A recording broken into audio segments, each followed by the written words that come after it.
발명어 승진은 제5대 조선 교부장 W. 안동. 한국말은 이분이 여기 이제 앤서니 자매 이제 미국에서 앤서니, 그러니까 안토니오를 안토니, 안시, 그 다음에 돈하면 할 때 돈, 이태리 있자, 안토니. W. 안신부님이 48세, 유행민 신부님이 30세, 오메트로 신부님이 29세, 장유기 요셉 스님이 57세 해당하고요. 항석도 루가 스님 53세. 이 5명의 성인이 문조 수행을 하고 있습니다. 아까 설명한 대로 500여 명 이상의 무명 순교자들 중에 10명의 신원이 확인된 것 중에 5분이 시선이 된 것이죠. 백사기 순교선 안에 들어가 있고, 그분의 유해는 아까 절두산이 있다고 그랬어요. 절두산에 있고 명동대성당 지하에 있다. 그리고 여기도 있다. 우리가 순교했을 때 고통받는 장면들만 한번 감동을 줄 수 있겠지만, 저는 항상 관심, 도대체 그 당시에 뭐 때문에 이 박해가 일어나는가, 그런 걸 공부하는 데 든 취미가 있습니다. 1866년 초에 러시아 선박 한 척이 동해 항구죠, 원산에 나타나 러시아 황제들의 관례인 정략에 잘 들어맞는 동양에 대한 러시아의 압력이 1864년부터 이렇게 확인이 되는데, 참 위기를 느끼죠. 우리 당연히 하는데, 그죠? 저기 김대회 신부님 그 병호박이 일어난 것도 1839년 기회박을 때 앵베르 범유, 샤스당 정신부님, 또 김대회 신부님, 그 영생 모방나 신부님, 불란서 선교사, 파리방 중계 선교사들이 기회박을 때 죽으니까 세실 함대가 나타났어. 왜 우리 불란서가 죽였느냐? 이러면서 해명하지 않으면 정정치. 이제 강화도 앞에서 막 이렇게 하니까 위기를 느끼고. 그런데 그렇게 위험만 하고는 떠나가 버렸어. 그런 역사적인 사건이 있었지. 러시아가 또 여기가 직접 되니까 상당히 불안. 그래서 이 대원군은 중대인을 통해서 그 당시 4대 조부장 베르네 주교님을 연락을 합니다. 이 주교님 편지에 보면 러시아인들의 요구와 이들의 조선과의 통상 요청에 관한 것과 대원군이 어느 대신에게 만일 주교가 러시아인들을 물리쳐주면 종교의 자유를 인정하겠다. 그 당시 위협을 느낀 거예요. 왜 그 열강력. 주교님은 우리 국가와 종교는 러시아인들이 그다고 다르다 하고 있어요. 대응을 전달합니다. 그래서 주교님은 러시아인들이 어떤 영향도 미칠 수 없다고 얘기합니다. 이게 베르네 주교님 4대 교부장이요. 1868년 전제에 나옵니다. 그해 1865년에 러시아는 점점 더 지배해져서 러시아 상인들이 조선에 체류할 수 있는 허가를 강조하고 배에서 심지어 군대가 내렸어요. 하선에 들어오고. 그 당시 그러니까 군인까지 내렸으니까 얼마나 조정해서 불안해합니까.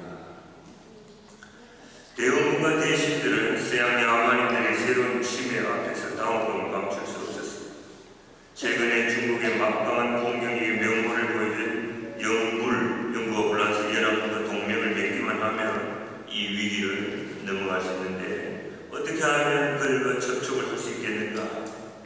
해마다 중국에 가는 사절단을 제외하고는 외교관이 전혀 없는 조선이에요. 그래서 이 조선에 있는 그 당시 4대 교부장의 베르네 주교님 보좌주교, 나폴레옹 보좌주교, 이 두 분의 주교님이 있습니다. 이 불란서 주교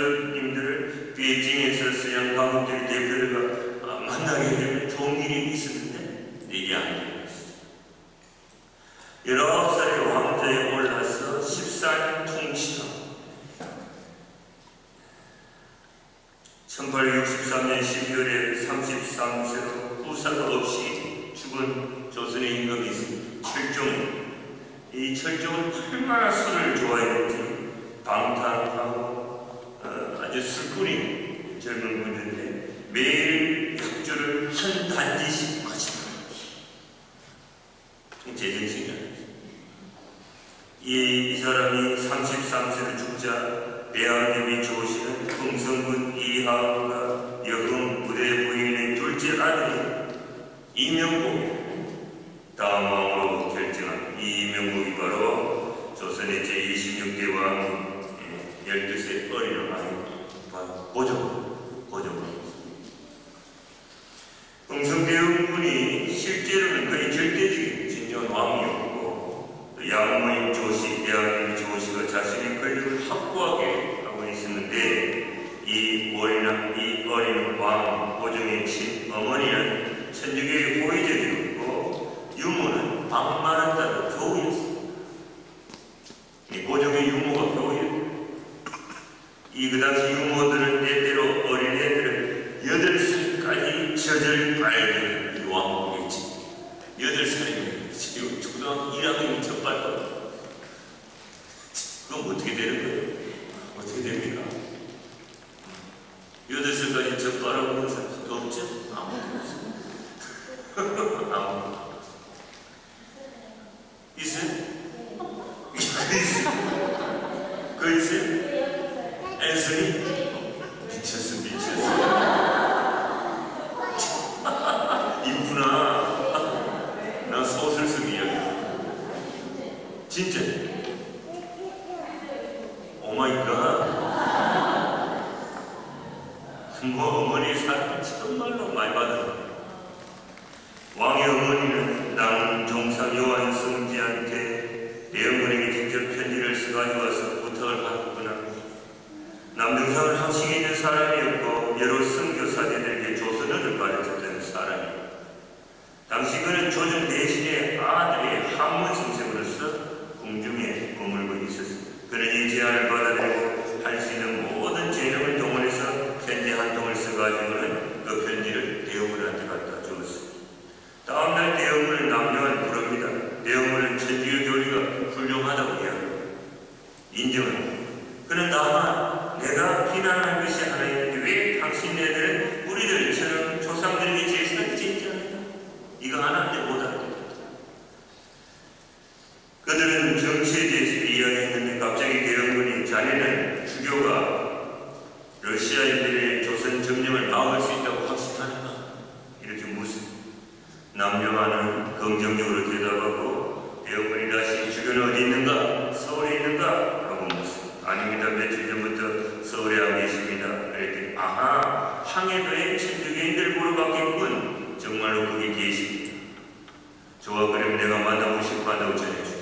대원군 당시 천주교 신자들 어디에 군부대에 있고 궁궐에 누가 신자 다 알고 있습니다.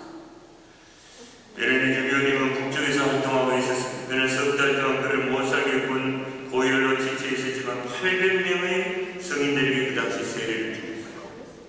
그의 보좌 중에 나블리 안주교님은 남쪽에 이 충청도 내포지방 여기에 평평한 높이 많은 보좌로서 사모하고 있었습니다. 서울까지 이 두 주교님을 데리고 오는데 꼬박 6시간 필요했습니다. 대원군의 딸의 시아버지는 부유한 이교도인으로서 교우들에게 호의적이었는데 그가 여비를 넉넉하게 내어주고 가마 하나와 교훈 둘도 제공을 합니다. 나블리 주교님 1월 25일에 서울에 도착했고 베르네 주교님은 21월 29일 날 서울에 도착합니다. 베르네 주교님은 회담 통지서를 기다렸는데 시간이 상당히 지나도 아무도 없습니다. 그러자 보좌 중인 나블리 안주교님은 더 참지 못하고 사모활동을 내려가고 그 사이에 결국 러시아인들은 운이 나쁘게도 이 조선에 들어오고 통상되고 하는 이런 것들을 이 계획을 프로젝트를 포기하고 중단하고 가버립니다. 러시아인들이 넣어주었던 공포는 동해 바다의 안개 속에서 사라져버린 것입니다. 희미해져 버렸습니다. 그러자 4명의 핵심 대신들이 대원군이 주교들에게 교섭했던 것을 강도 높게 비판하기 시작합니다.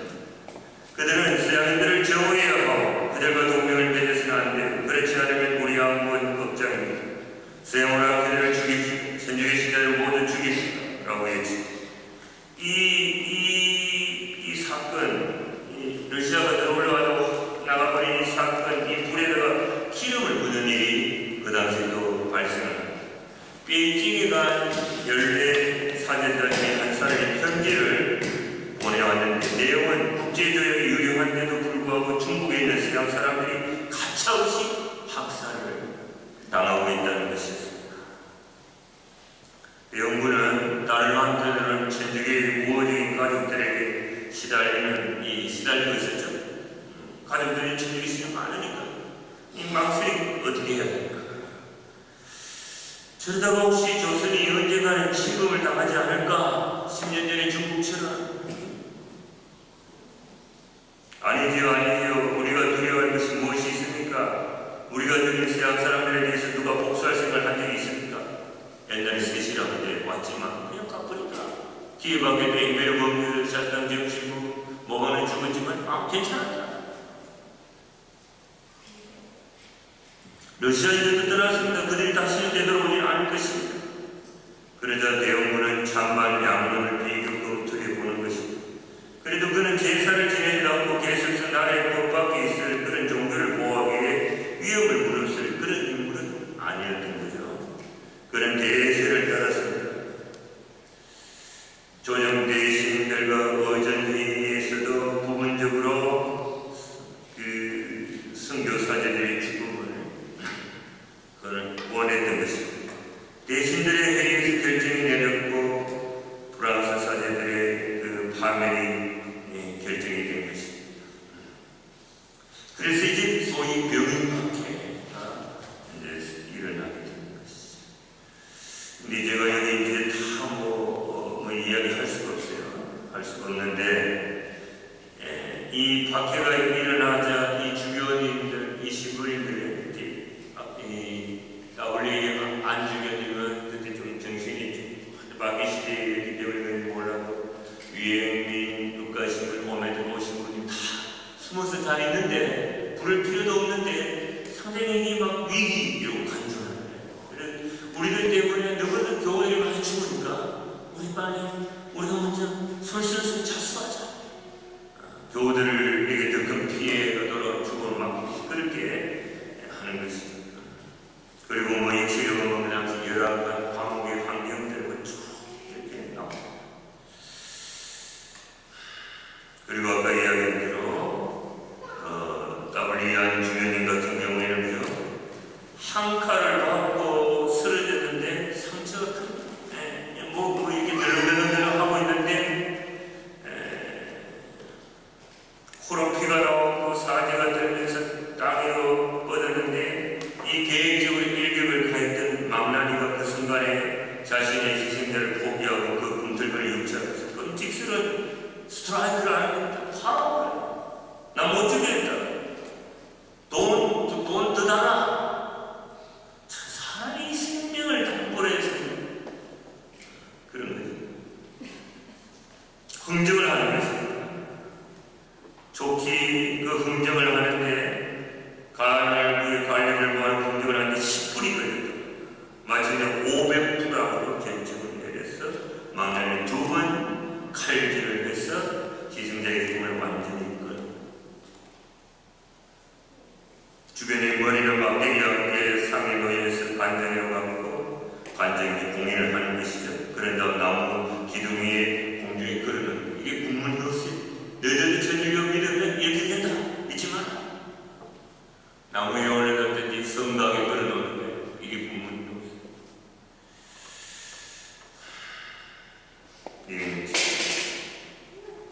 그 다음에 이 사람들을 천주교를 이제 못 믿게 하고 세국 정책을 쓰고 있었으니까 이 서양 사람들, 이 선교사제들을 이렇게 죽이는 이 일을 또 홍보도 하고 막 알리기 위해서 성금요일 날 죽도록 되어 있는데 자꾸 지체되는 거예요. 여기저기 끌고 다니고. 그러니까 이 라울리안 주교님이 예수님 돌아가서 죽고 싶으니까